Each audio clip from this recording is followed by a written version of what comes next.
I see this 20 unit apartment that I want to buy. And I look at my bank account and I'm like, okay, there's no way I can actually buy this with my own money. So I asked all my friends, hey, do you guys want to go buy this 20 unit apartment with me? Like, I think we can make a crazy good amount of money and it'll be really great appreciation. And everyone was so excited. The only issue was people didn't have 100K, 200K to give me, but everyone had 10, 20, 25K. So collectively, between 40 of my friends, we easily surpassed $1 million to go buy the thing. But I ended up finding a lawyer, trying to put everything together. Even after we bought the property, now I'm trying to cut out 40 checks every quarter to all my friends and handling back office. That was just such a pain in the butt. And the software engineer in me was like, how is there no technology in any of this? Which is partnering together with other people and raising capital, making that easier, more accessible, where you can bring in non-accredited, just everyday investors to do the thing together. So that's really what led me into creating Fractional as a company. So tell us tactically what happens in Investment Club. Tell us the sequence of events, how it should work. So whatever is your buy box, pretty much, you just need to start out with that. And then you tell your investors, this is the buy box. We need to pour our capital now because all of the deals that hit my buy box, people are going to be submitting offers on that like within 5 days. So we have to pull their money now over this buy box. That is where you're forming the investment club. And then now for you as the investment club leader, what you need to do is then find deals that fit your club criteria, bring it back to the club, and then you present why you think this fits the club criteria. I found 123 Main Street. This is how I did my underwriting. I think it's a great choice. What does everyone else think? People actually get to be involved in the decision making. They can learn how underwriting works, why you think this is a great property. And then they cast their vote. Yes, we agree. We want to deploy 100K out of the 500K that we pulled together to buy 123 Main Street. Done. It's like you have the capital that's already there. You approve the deal that fits the criteria. Now you go buy it. And then you can basically rinse and repeat that until your club has deployed all the capital that's been raised. All right, welcome to another episode of Affordable Housing and Real Estate Investing, the best podcast on affordable housing investments if you ask ChatGPT. And today, guys, I am so excited to bring on Stella Han. She's one of the co-founders of Fractional. She's helped one of my mentors, Pace Morby, Amy Majori. I mean, she's raised hundreds of millions of dollars with her platform. And I was just mind blown. I was so excited to bring her onto the podcast today because if you're looking to create more affordable housing, you have to learn how to attract the right capital, because if there's no margin, there is no mission. So Stella, welcome to the podcast today. How are you doing today? What's up, Kent? Thanks for having me. What a blast. I am so excited for this one. Seriously, I've been looking forward to this. I've been thinking about this for like months, Stella, and your schedule is so hard to book. So I'm so glad you were able to make some time for the community today. But for people that don't know you, Stella, who are you? How did you start Fractional in the first place and why? Well, I'm Stella Han. I am the co-founder and CEO of Fractional. I am a real estate investor myself, and that really is the journey that led me into creating Fractional as a company. So backstory here, I grew up in the San Francisco Bay Area. This is actually still where I live today.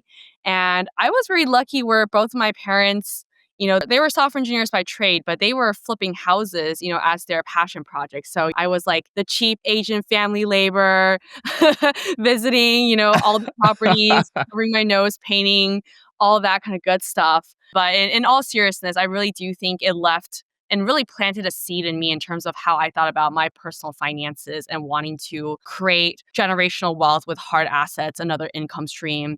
So pretty much career-wise, ended up following a similar path where I became a software engineer coming out of college and then immediately was thinking, okay, now that I'm making money, how do I invest in real estate myself?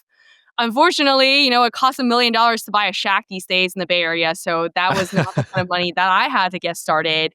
And everyone was talking about out-of-state investing. And that was really, really intriguing to me. And the funny thing is, I've never really set foot in anywhere outside of California. So it was like, I was really interested, but also extremely intimidated at the same time. And I remember that phase in my life where I was lurking on Bigger Pockets for hundreds of hours every week trying to figure out what's going on. And I had my game-changing moment when I found a few different partners and all these different real estate investing communities that I was in, where they said, hey, that's fine. You don't have to go in on a project by yourself and put your life savings into one house and just hope for the best. Let's actually go in on a property together. We can split the down payment. So I did my first investment actually with a few other partners where I only put in 10 grand myself. We ended up splitting the money. And that was just such a shift in perspective to me. One on the capital side, right? Like not putting all my eggs in one basket when I'm just starting out. And two, which is the most important part, is now I don't have to do it alone. I can count on these people who know what they're doing. They can show me the ropes. I can figure out how to read an inspection report for the first time with these people who have read it, 100 times already, right? So that's how I went from zero to one, and I kept scaling, buying more and more, and eventually I find myself at a place where I'm now looking at larger projects. I see this 20-unit apartment that I want to buy, and I look at my bank account and I'm like, okay, there's no way I can actually buy this with my own money. So it's almost like it feels very deja vu, where it's like now I'm finding myself on the other side of the table where I want to go after something. I don't have all the capital, but everyone around me, have been just hearing that I've been buying real estate. I've been sharing my journey. So I asked all my friends, hey, do you guys want to go buy this 20-unit apartment with me? Like, I think we can make a crazy good amount of money and it'll be really great appreciation. And everyone was so excited. Everyone wanted to jump in. The only issue was that no one was an accredited investor. People didn't have 100K, 200K to give me, but everyone had 10, 20, 25K. So collectively, between 40 of my friends, we easily surpassed $1 million to go buy the thing. But it was just so crazy to set up. And I ended up finding a lawyer, trying to put everything together. Even after we bought the property, now I'm trying to cut out, 40 checks every quarter to all Oh, my friends and handling back office. That was just such a pain in the butt. And the software engineer in me was like, how is there no technology in any of this? Like, why is there no platform that makes such a no-brainer thing, which is partnering together with other people and raising capital, making that easier, making it more accessible where you can bring in non-accredited, just everyday investors to do the thing together. So that's really what led me into creating Fractional as a company. wow. What a freaking story. Are you kidding me? I love how you created this business out of a necessity from a pain that you felt yourself. And that's so important. And I just want to make sure I prep everybody for the pain. Like for folks that have never raised capital before, right? I'll share a little bit of story.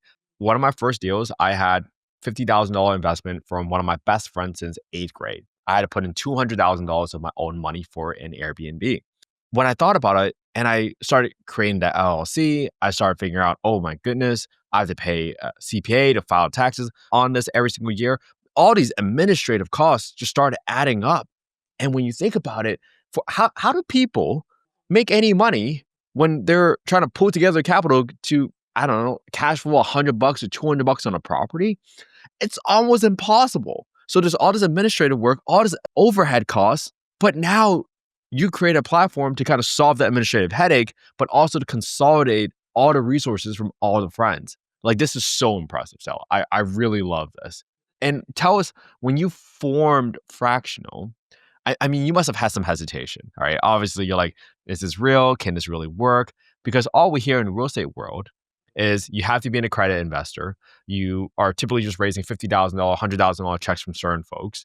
And that is the right way, quote unquote, or the traditional way of how people always raise capital. So tell us a little bit about what is sort of the mechanism or I don't want to call it a loophole, but what is the explanation for how you can use Fraction to raise capital from non-accredited investors? Amazing question. So where we really saw a gap in the market was the ability for everyday investors, right? Anyone. It could be accredited, it could be non-accredited, but just really anyone to do business with each other.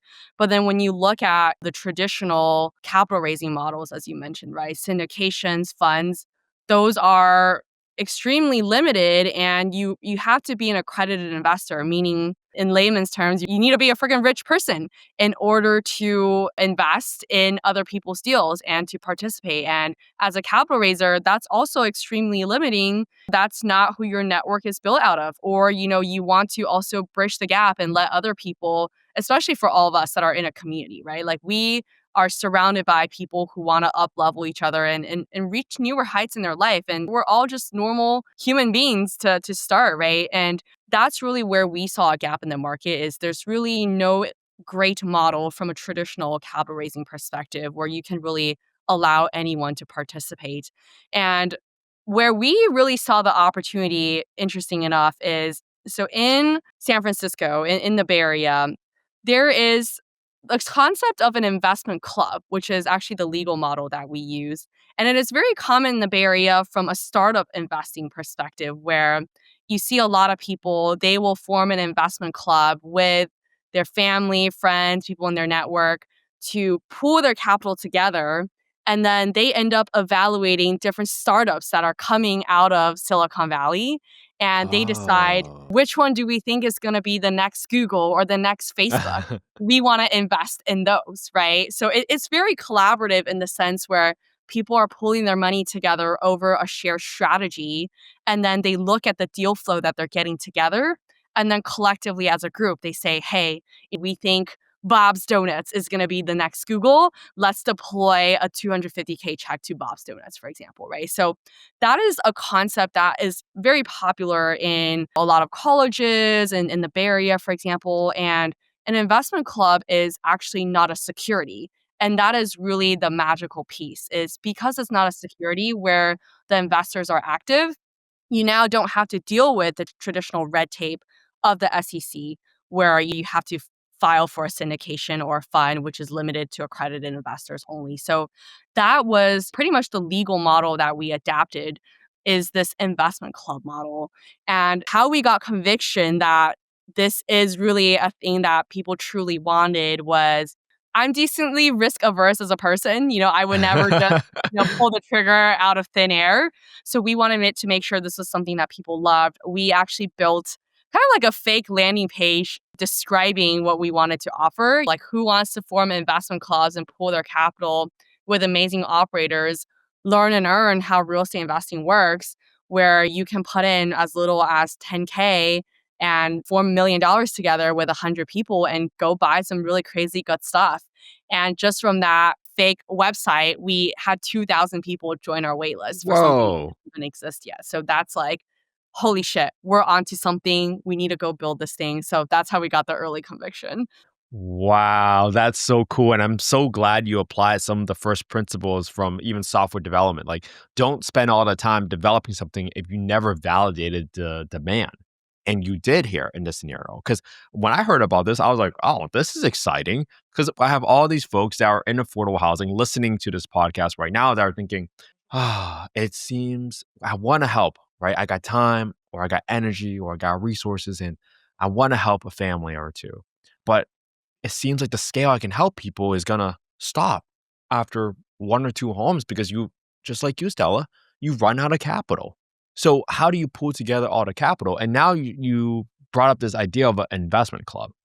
So this is so interesting. So tell us tactically what happens in investment club. Is it, hey, I got a deal and then I present an investment club, or do you try to say, hey, we're lending for affordable housing deals, or we are buying affordable housing deals as equity, and then you get people to start funding it, and then you show them deals. Tell us the sequence of events, how it should work, in your opinion.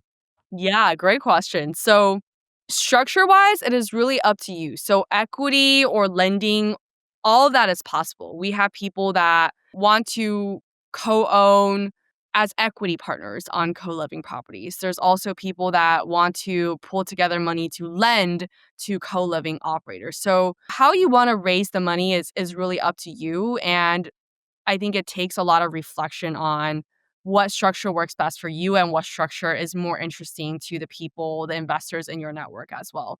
So, in co living specifically, I've seen more investors prefer the equity model. One, because co living itself is a better cash flow play compared to just traditional single family long term rentals now, right? So, people do want to stick out for the long run where, they can get that greater cash flow for, let's say, 5 to 7 years, also get in that appreciation. And I think because of the mission around co-living, right? As someone who wants to back that cause, I think they also just feel stronger belief when they are like, hey, I get to be equity partners with Kent, who's raising capital. We're going to go buy 20 properties, turn them all into co-living. We're going to provide affordable housing in our portfolio. And we're going to stick to that for a 5 to 10 year mission, right? I think that, at least from a co-living perspective, from what I've seen, it has better alignment from an equity perspective. But ultimately, up to you on how you want to structure your deals, right? So with an investment club, how it works is you start out with just your investment criteria. So that is essentially the buy box and the structure that you're looking for. So let's say I want to go buy properties in Houston, Texas. We're going to turn them into co-living. I'm looking for properties where I can definitely turn them into 8 bedroom plus, for example. It has to be this range of purchase price. It has to cash flow this amount, right? So whatever is your buy box, pretty much, you just need to start out with that. And then you tell your investors, this is the buy box.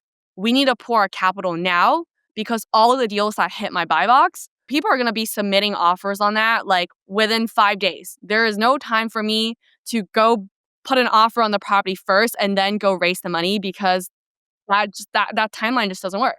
So we have to pull the money now over this buy box. So that is where you're forming the investment club. Right now, it's like we have a co-living investment club for Houston, Texas. And then let's say you raise $500,000 from 10 people, $1 million, whatever it is, right? So now people have to pull their capital over this specific investment criteria. And then now for you as the investment club leader, what you need to do is then find deals that fit your club criteria, bring it back to the club, and then you present why you think this fits the club criteria, right? I found 123 Main Street. This is how I did my underwriting. I think it's a great choice. What does everyone else think? And this part is really that learn and earn part that is so special is people actually Yes. get to be involved in the decision making. They can learn how underwriting works, why you think this is a great property, right? And then they vote to approve, they cast their vote. Yes, we agree 123 Main Street is a great idea. We want to deploy 100K out of the 500K that we've pulled together to buy 123 Main Street. Done, right? Now it's like you have the capital that's already there. You approved a deal that fits the criteria. Now you go buy it. And then you can basically rinse and repeat that until your club has deployed all of the capital that's been raised. Got it. So it's not like a one and done thing where it's like, hey, you raised $1 million, but you only have one property that's 200 grand. You can still continue adding more deal flow for the investment club to consider. Now, Yep, for the exactly. investment club, how do they decide to like, okay, yes, we agree. Do you need a certain amount of percentage of folks to agree, or a certain amount of folks to be present? Tell us about tactically how that happens. Is there a minimum requirement or is it up to the sponsor or the club to decide?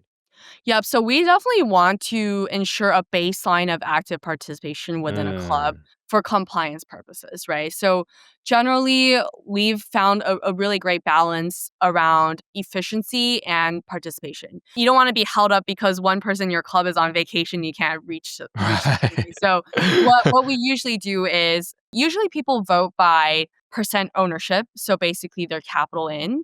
So, if you invest more, you also have greater say in the direction of the club. And we have something called a quorum that is usually 50% of ownership has voted. That means that the vote is a valid vote. So basically, at least 50% Ah. of ownership has to participate for something to be valid. And then out of the units participated, depending on how critical the decision is, something like approving to buy a property, maybe you want to set that as like 75% threshold for approving a deal to deploy funds. But something like selling the property at the 7 year mark, maybe you want it to be a little bit higher at 80% mark or 90% mark. So we have basically standard operating procedures that we recommend as best practices when we help set up the legal and compliance for the club. And then for each club, they can then tweak it depending on how they want to operate at efficient level within their club. Ooh, this is so good. And I love that you provide a baseline, but then there's also some recommendations on best practice so that someone new that's just raising capital from the start, they're not kind of walking in it blind. They got some recommendations, some guidelines.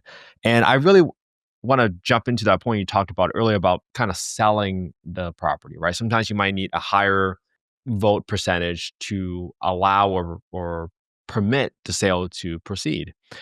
What if people want to leave in the middle of the deal, right? I'm sure you get that question all the time. They're like, hey, you know what?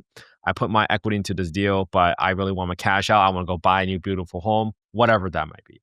What are the options for people that invest in a investment club or via an investment club if they want to get out a little bit earlier than the quote unquote expected time frame that they might have expected? Definitely a common question. So we always tell people first that they should set expectations on what the actual timeline is. Like you should never have a Yes. case where one person thinks this is a 1 year timeline and another person thinks this is a 10-year project, right? Oh, That so is good. you're just completely on the wrong footing from the get-go. That definitely should not happen. But with that level of alignment, let's say there still could be edge cases and emergency scenarios that no one predicted, right? So when that happens, you are able to first sell your ownership to existing members within your club. So they have right of first offer essentially to buy someone out. And then maybe there's no interest or people can't agree on the right price. Then it's similar to an open market where you can then just find someone else within your network, within the fractional community who might want to jump in and basically take over your spot. And we would, facilitate the transfer of ownership as well in the platform. Oh, okay. But obviously, for the person that wants out earlier, the onus or the responsibility is on that person to either find the buyer for their stake so that they can have a liquidation event. Am I saying that back to you correctly? Yes, exactly. Like think of it just like you're selling a house on the market. There has to be supply and demand. And if you don't have the demand, then you probably need to tweak how you're pricing your ownership in the club, things like that. So conceptually, pretty much the same as just selling anything. Well, this is such like a great like lesson in of itself. I mean, you have to figure out what.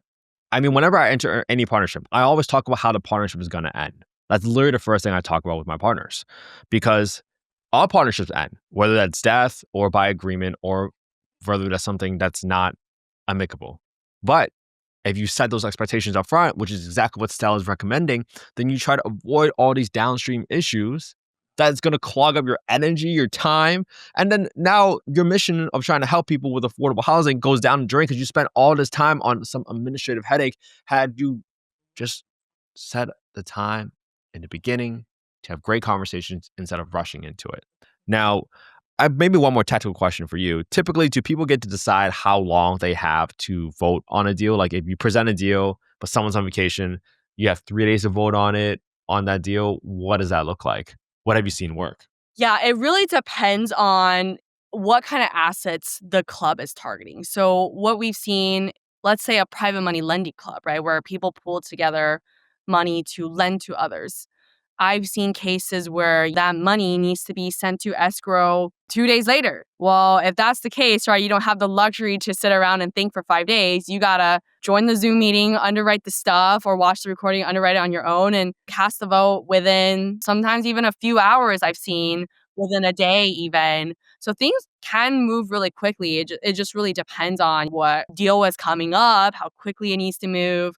If it's a longer term project and maybe it's a house that's been sitting on Zillow for 60 days already, then not so much of a rush, right? You can maybe think on it, sleep on it a little bit more. There's no other people competing to snag down the deal. Then yeah, maybe you can take a few days, even a week or so to cast your vote. So it really just depends on the urgency of the situation.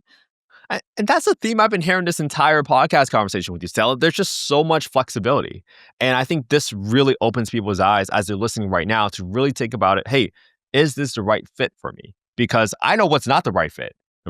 The not right fit is me trying to create an LLC for every single property, trying to raise it independently every single time. It takes way too much time. And then I just lose focus on just doing what I do best, which is analyzing the deals, attracting the right deal flow, and then operating the asset.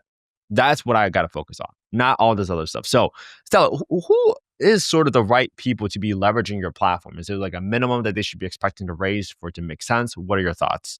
Yeah, generally we would recommend people raising at least $250,000. I think that is kind of a baseline where raising capital is actually even worth the effort, right? Because it is a process in itself. Fractional as a company, we are making the legal setup easier. We're making the compliance easier. We're making the back office easier where, now you don't have to deal with LLC setup. You don't have to deal with investor identity verification, everyone putting their money together, filing taxes, profit distributions, K1s, all of that, right? Like that is what we're handling as a platform.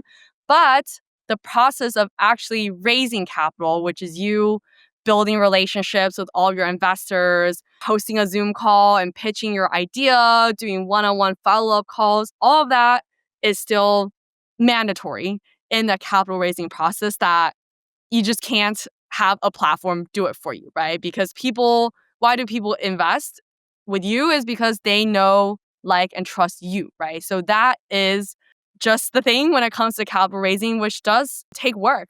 People just don't get money out of thin air, right? So that is how I kind of look at it is like, what is the dollar amount where it is still worth the effort of you actually capital raising itself? And I think $250,000 is probably that baseline where I would personally recommend.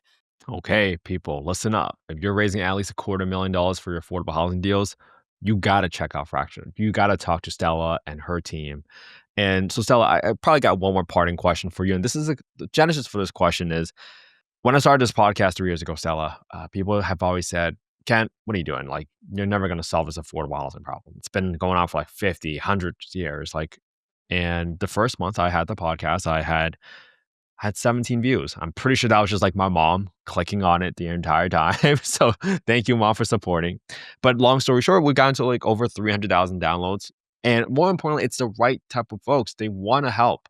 The question I always am pondering about, and I want to get your perspective on, is why do you think affordable housing, particularly the lack of supply of affordable housing, has just been so hard to solve for? What are your thoughts? There's no right or wrong answer. Just want to hear from your perspective. I think it's because there's a lot of moving parts. I think any problem that has a lot of moving parts, takes people with a lot of conviction and dedication to solve because it's like it's almost like you're flying a plane while you're building it, right? I think that's what a lot of, solving the affordable housing problem is it's like clearly we've identified a huge problem and there's so many different ways to go about it. And, even with converting properties, it's like you're trying to build all these different rooms and then you're trying to like get the messaging out there and then fill up all the occupancy. And at the same time, it's like you need to also share the mission and the vision to bring more people in it. Like it honestly feels like building a startup in a way, right? Where it's Yes. like there are infinite things to go solve and you're taking off, but you're still like building the rocket ship while it's like shooting to the moon, right? So I think that's why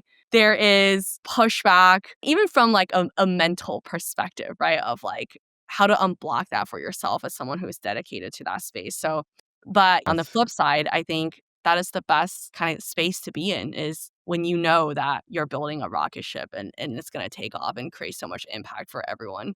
Yeah, this is so cool. And I always viewed raising capital as sort of one piece to that puzzle, right? And Stella, I'm so grateful for what you're doing.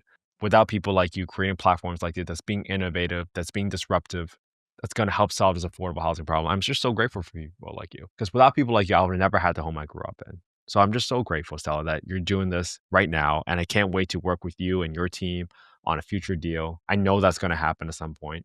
It's just a matter of time.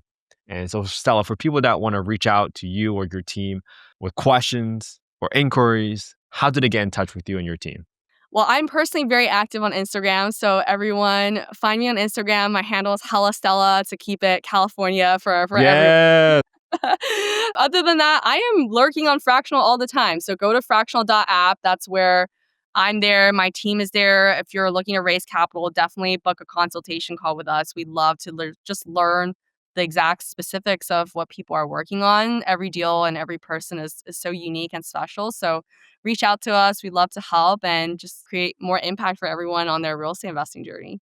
All right. This was such an awesome podcast. I cannot wait to have you back on a podcast, Stella. This was so fun. I probably still have like another 100 questions left to ask you, but I know time is short and I'm just so grateful for you coming on today, Stella. So thank you so much. I really, Thanks for really having appreciate your me. time. All right. And we are out.